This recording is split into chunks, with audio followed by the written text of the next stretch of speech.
Hi, this is Brandon from Watches on You. Today we're here at Continental Diamond in St. Louis Park, Minnesota, taking a look at some pre-owned Rolexes. And this video is going to be formatted a little bit differently than our typical video because what I want to do is kind of give a kind of overview of my opinions of where I see the vintage Rolex market going and kind of future trends that I kind of see cropping up on the horizon, and some models that I think are kind of underpriced in this crazy market relative to some of their other kind of counterparts. And first, again, we're at Continental Diamond in St. Louis Park, Minnesota. All of these watches are on sale here, pre-owned. So I'll start from the right to left and kind of give the reference number and a quick overview of kind of the watch. So all the way on the right here, we have a Datejust 41. This is dated from 2020, so it's very new. It's in very close to brand new condition. And I mean, it just looks pretty beautiful. So again, this is the Datejust 41. The reference number is 126300, and it's listed for sale here for $9,880. It has a box and papers too. And then one more in from the right, we have a Rolex Explorer II reference 16570. It's on sale here for $9,490. This also has box and papers. And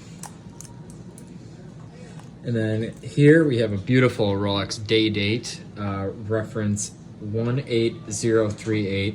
This is listed for sale for $15,000. It's in really, really good condition, box and papers. I mean, for a watch from the 80s, this is pretty spectacular. And then on the left here, this was the only watch here that does not have box and papers. This is a GMT Master 16753, and it's listed for sale for $9,230.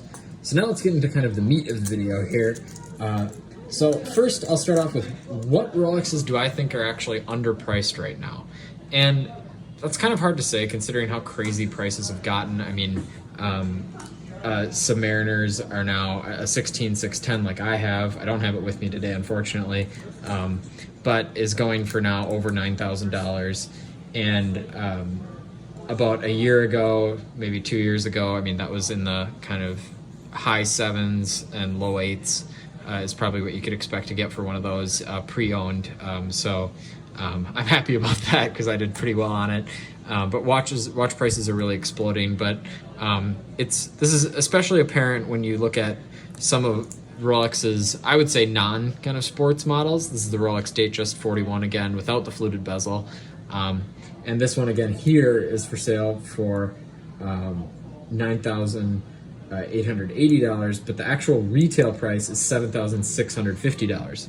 Obviously, as you all probably know, there's pretty much no chance that you're going to be able to walk into a store and buy one of these. I remember 2 years ago, or probably 3 years ago now, when you could easily buy one of these. I mean, the restriction of supply kind of went first with the steel sports models, then to the just any Rolex steel model like this. And then now it's expanded to some of the other models even. And that's not to say this is not a great watch. I don't want to give that impression at all. I mean, any new Rolex is made fantastically. I mean, pretty much any older Rolex is very, very nice, but these are really kind of at the top of the game as far as finishing goes. One thing that's really apparent when you compare a newer Rolex like this to one that's a little bit older is the quality of the bracelet. You don't have hollow links. It's just very thick, very heavy on the wrist. But again, it's a Datejust. It's not as unique, I would say, as some of the sports models. And again, this is not to say that I don't think that this will hold its current value. I just don't see it going up as much as some of the other models. Out of this particular lineup, watches, two of these watches out of the other watches that have gone up a lot are the Rolex Explorer II. I remember when these were in the 5s and 6s. That was only a few years ago as well. And at that time, I really thought that these were undervalued. They definitely were because the GMT even then was going for a lot more, closer to $10,000, maybe $12,000 at that time. And I thought that this watch, given that it has a 24-hour hand, it's not again, a full GMT in that you can set the hour hand separately. But I just thought it was kind of silly that this watch was so much less expensive. Also, especially because it is so unique as far as its overall appearance.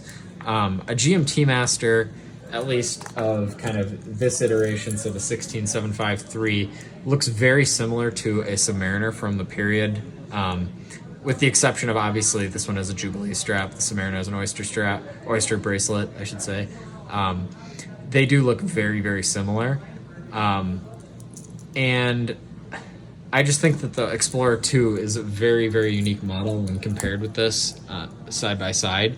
I mean, there's just nothing really like it. I also like the older Explorer IIs a lot more than the newer one. I think the newer versions look too big. The dial seems too empty, and I like kind of this smaller size.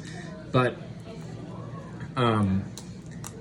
overall, as we've seen, this watch has gone up a lot. Again, this one's 9,490, and I've looked at Chrono 24. All these watches are very well priced just for their just given if they have boxing papers and for their model. So these aren't like inflated by a retailer or anything like that. They're very, very fair prices. So I'm kind of going with those for my comparisons in this video. And again, another watch that's really gone up recently. This is the Day-Date, $15,000. This is a particularly good example as far as the condition. I mean, for a watch, again, from the 80s, this is a pretty, there are very few scratches, and it hasn't been over-polished at all. The lugs are still extremely sharp. But again, it's $15,000. I remember when these were like $12,000 a few years ago. And again, this is an all-gold watch, so I actually would say that this represents a very good investment, even probably still, just because it's solid gold. It appeals to both women and men, I would say. I've talked to a few retailers, and they're definitely saying that a lot of women are starting to get interested in these watches. But again, it's 36 millimeters, so it really straddles the lines between a men and a women's watch. And also, this watch was traditionally worn by a lot of men, particularly presidents, as you know, and businessmen, so it definitely still appeals to men as well. So I think that this is still a pretty good investment, even though it has gone up a lot recently. I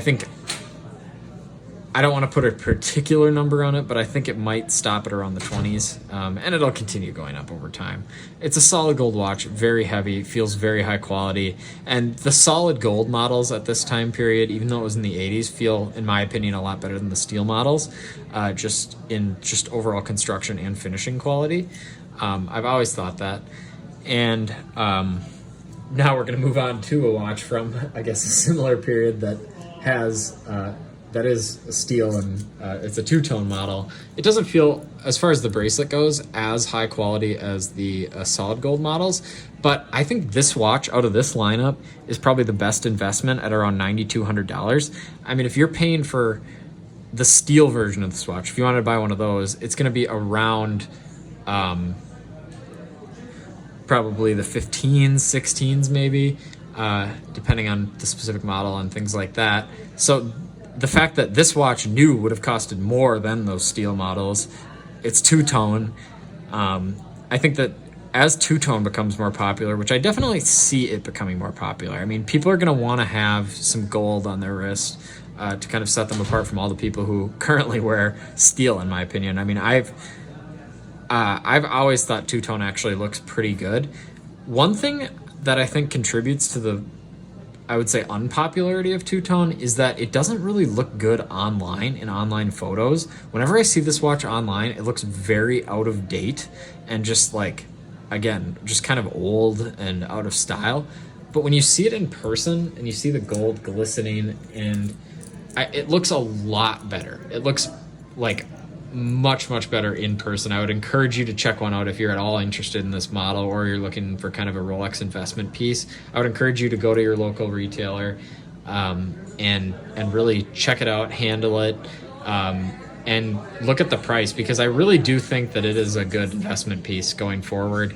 You can dress it up, you can dress it down, you can put it on a strap, it'll look great. Two-tone on a strap always is kind of sketchy in my opinion, but I think this particular model, given that it has so much going on in the dial, it's got a lot of detail, it would look very nice, I would say. One thing to note about this, you can't, this is like the Explorer II. I believe it actually had the same movement as the Explorer II at the time, in that it doesn't have, you can't set the hour hand separately from the GMT. The GMT hand is basically a 24-hour hand.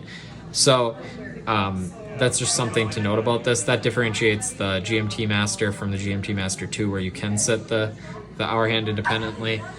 For me, it's not that big of a deal. I would be able to calculate what the time zone is anyways. I don't think it's that important, but that is just something that you all should be aware of. But again, I think out of this lineup, this is probably the best investment piece. I would say that all of them will probably stay at the same level. I mean, with growing inflation and growing Rolex demand and the reduction in supply, I think that you're safe with all these models. I just think that the GMT Master is probably the best investment, and I would probably say the Datejust is a little bit, it probably won't perform as well as the rest, just because I think with this model, it'll always look good. There's nothing, I think with the fluted bezel, that might actually go out of style. I would definitely see, but just given the smooth bezel, I don't really think there's ever going to be a point where this would go out of style. However, one thing I would note, the 41mm size makes the dial look slightly empty, in my opinion, which may go out of style if watches get substantially smaller, but that doesn't really seem to be going away all that much. I mean, 40mm is kind of the popular size right now, so I wouldn't be that worried about that. But these are just my opinions. I'm really interested to see how you guys feel about these particular models, or any other Rolex models that you think might be undervalued or very overvalued. And hopefully we can get a conversation going in the comments. Sometimes people just kind of comment at the video, and I really want to see hopefully people talking and responding to each other in our comments section, because I think that creates a little bit more of a community with the channel. And it's interesting to see how you all react to each other's opinions and my opinions. So hopefully we can see that. Again, we're at Continental Diamond in St. Louis Park, Minnesota. I'll drop a link in the description if you want to inquire about purchasing any of these pieces or one of the other pieces from one of the other watch brands that they sell. Again, I'm really excited to see your opinions. So thank you.